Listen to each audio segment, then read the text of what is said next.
1979년 기동전사 건담이 방영한 이래 무려 40년이 지났습니다. 그 오랜 세월 동안 다양한 콘텐츠가 나올 정도로 건담은 탄탄한 콘텐츠죠. 하지만 그 오랜 역사에 무게 탓인지 접근하기 어려운 작품이란 인식도 많았죠. 심지어 건담이란 타이틀이 붙어있으면 보지 않는다는 여론조사 결과도 있었습니다. 썰라이즈 출신이며 현 반다이 남코 엔터테인먼트의 사장인 미야카와 야스오 씨의 인터뷰에 의하면 토미노 건덕이 역습의 샤아로 건담의 막을 내린 1990년 이후 모든 건담은 연소자, 어린이를 끌어들이기 위해 만들어졌습니다. 시드가 어린용이라고 하면 믿지 않으시는 분들이 많으신데 미야카는 시드, 더불어 그리고 유니콘을 추진, 진행한 성과로 사장이 된 사람이죠. 그 본인이 인터뷰에서 직접 시드는 어린이를 위해 만들었다고 합니다. 건담은 결국 장난감 비즈니스라 어린이를 끌어들여 하니 타당한 전략이죠. 어린이를 끌어들이기 위해 모든 건담은 당대 최고의 인력을 투입하여 트렌드를 철저히 연구함으로써 진입 장벽을 낮추기 위해 노력하죠. 기동전사 건담 수성의 마녀도 그런 작품이에요. 과거 건담 팬들을 위한 작품이기도 하지만 새로 건담을 볼 사람들을 위한 작품이기도 합니다. 이번에는 건담을 처음 보시는 분 그리고 팬들을 위한 콘텐츠로 이왕 작품을 보시는 김에 이런 부분도 챙겨보시면 더 좋겠다 라는 생각이 들어서 만든 감상 포인트에 관한 이야기입니다.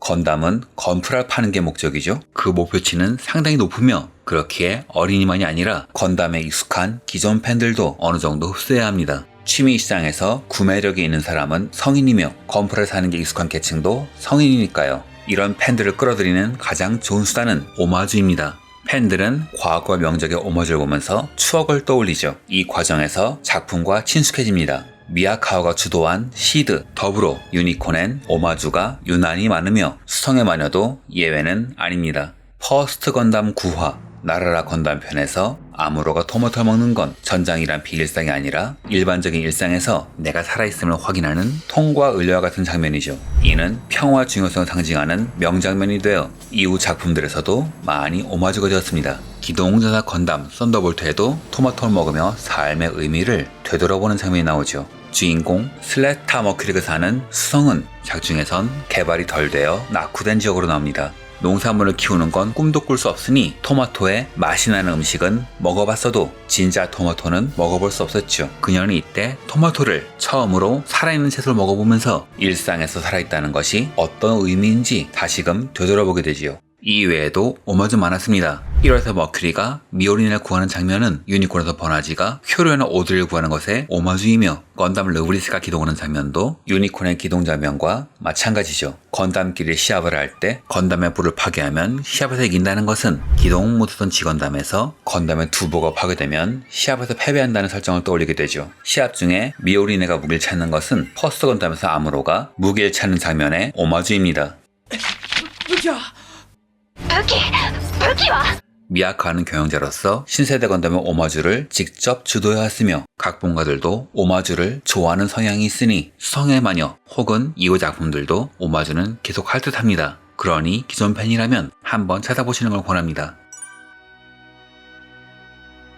사람의 성향은 감동적으로 봤던 창작물에서 영향을 받는 경우가 많습니다. 특히 작가들은 그런 경향이 강하죠. 이 작품의 각본가는 코드기어스로 유명한 오코우치 이치로 씨인데요. 원래 게임 잡지 기고가였던 사람이 이 업계로 데뷔한 계기가 소녀혁명 우테나의 소설판이며 소설이 호평을 받자 명작으로 유명했던 세가 세턴판 게임에 각본을 맡게 됐죠. 그가 가장 좋아하는 각본가이자 감독이 바로 우테나를 만든 이쿠하라 쿠니코니 우테나의 영향을 많이 받을 수밖에 없겠죠. 오프닝에선 이런 장면이 나와서 탄성을 자아내겠으며 수성의 마녀 1화의 제목은 마녀와 신부인데 우테나 1화의 제목이 장미의 신부죠. 소녀혁명 우테나는 어떤 이야기인가? 텐조 우테나는 자신을 위기에서 구해준 왕자님을 동경한 나머지 자신도 왕자님이 되고자 합니다. 그때 왕자에게서 받은 장미 각인의 반지를 항상 소중히 여기고 있죠. 이후 오토리 학원에 전학 온 우테나는 약혼자인 안시를 난폭하게 다루는 것도 모자라 친구가 사이온지에게 보낸 러브레터를 공개하여 웃음거리로 만든 사이온지에게 결투를 신청합니다. 하지만 우테나는 이 결투의 진짜 의미를 몰랐죠. 그녀는 승리하고 승자의 권리로 인해 안시를 신부로 맡게 되지만 문제는 이 순간 우테나가 말도 안 되는 음모에 휘말렸다는 겁니다. 온실에서 식물을 키우는 신부를 성격이 더러운 부잣집 도련님이자 약혼자가 구타하고 이에 분노한 주인공이 신부를 뺏었다? あんたのせいで台無し責任取ってよね 공통점은 이뿐만이 아닙니다. 수성의 마녀에는 추아추리 팔런치라는 대체 헬멧을 쓰는 게 가능하긴 한 건지 궁금한 캐릭터가 나오는데요. 이는 안시가 기르는 원숭이, 아니 안시의 친구인 튜튜에서 따온 거죠. 사실 이건 그리 이상한 일이 아닙니다. 한국에선 상대적으로 덜 유명하지만 소녀혁명 우테나는 방영 당시에 에반게리온급의 열풍을 불러온 화제작이며 한국, 일본만이 아니라 서양권의 작품들도 이 작품을 많이 오마주했죠. 심지어 원피스, 에반게리온 같은 당대 최고의 작품들도 이 작품을 많이 오마주했습니다. 이야기에 많은 것을 숨겨놓고 이를 해석해가며 보는 것은 에반게리온을 만든 안노 히데아키 감독의 특징으로 유명하지만 정작 안노 감독이 이를 본격적으로 시행한 것은 에반게리온이 거의 처음이죠. 그가 이런 시도를 한 이유는 우타나의 감독 이쿠하라 쿠니코를 존경하기 때문이며 이쿠하라는 이런 시도를 한참 오래전부터 계속 해왔습니다. 우타나의 그늘에 가려져서 잘 안 보이지만 수성의 마녀는 청춘물이죠. 여러 청춘물이 우탄을 오마주하는 판에 학원 청춘물인 수성의 마녀가 이를 오마주하지 않을 리 없습니다. 또한 각본을 즐기는 것도 권장할 만하죠.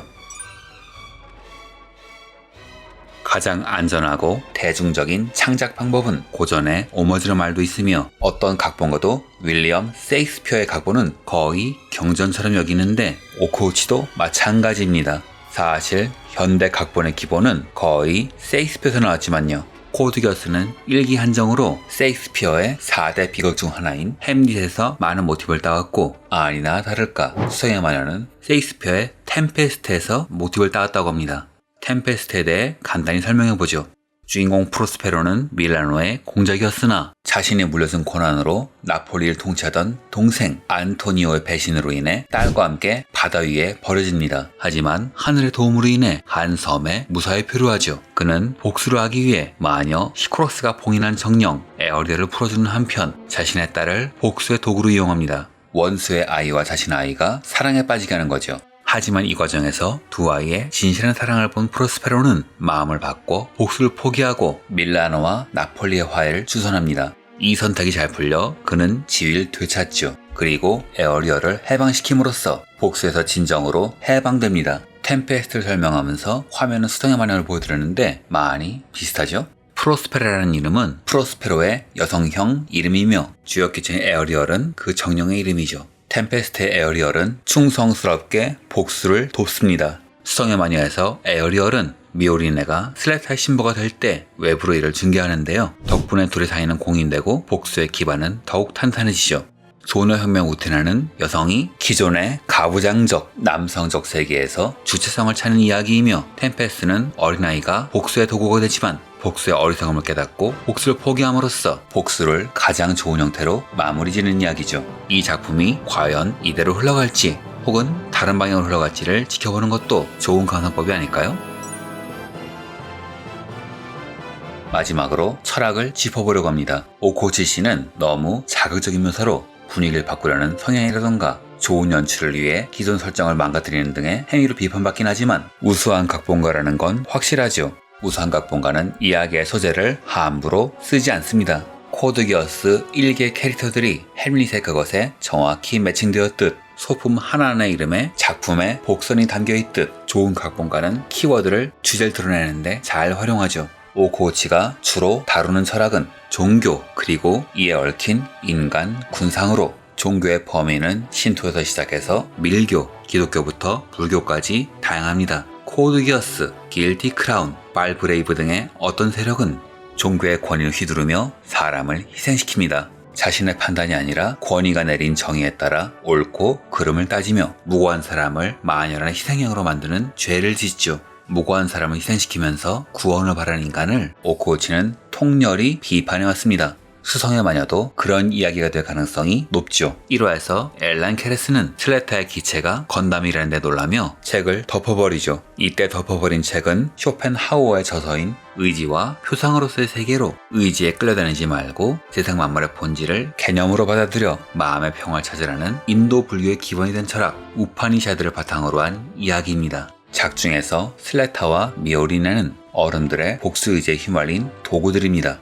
하지만 우테나가 그랬듯, 템페스트가 그랬듯, 그리고 여태까지의 건담이 그랬듯 복수에 휘말리는 것보다는 복수에서 벗어나서 나아가는 것이 이상적이죠. 극장판 우테나에서 우테나와 안시는 다른 사람들이 부여한 역할에서 벗어나 자신들의 행복을 위한 길로 나아갔습니다.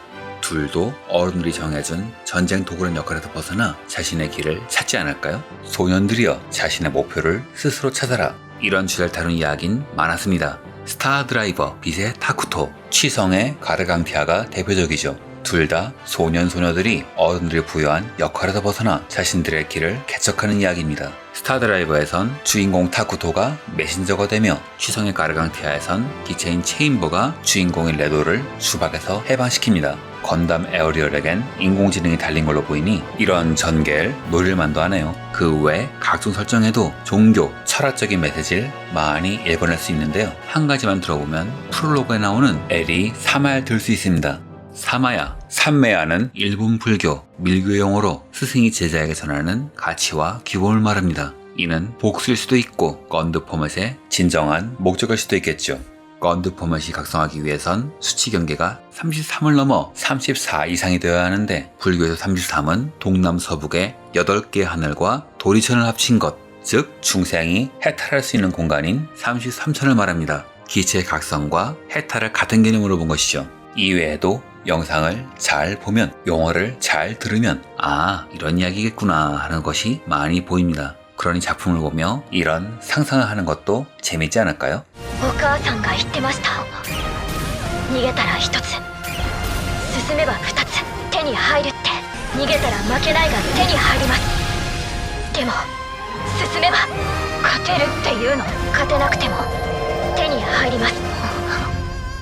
経験値もプライドも信頼だって。 건담이라 이름이 결코 가볍진 않습니다. 그래서 접근하기 어렵다는 인상이 강합니다만 앞에서 말씀드렸듯 이 작품은 어린이를 끌어들이기 위한 가장 대중적인 이야기, 팔아야 하는 이야기로 만들어졌습니다. 게다가 목적이 건프라의 판매라서 그런지 유튜브에 무료로 공개하는 바람에 보기도 쉽죠. 그러니 건담이란 진입장벽, 종교와 역사, 그리고 철학이란 무게에 겁먹지 마시고 편안하게 커피 한잔 하면서 보시면 좋을 듯 합니다. 이번 이야기는 이걸로 마칩니다. 시청해주셔서 감사합니다.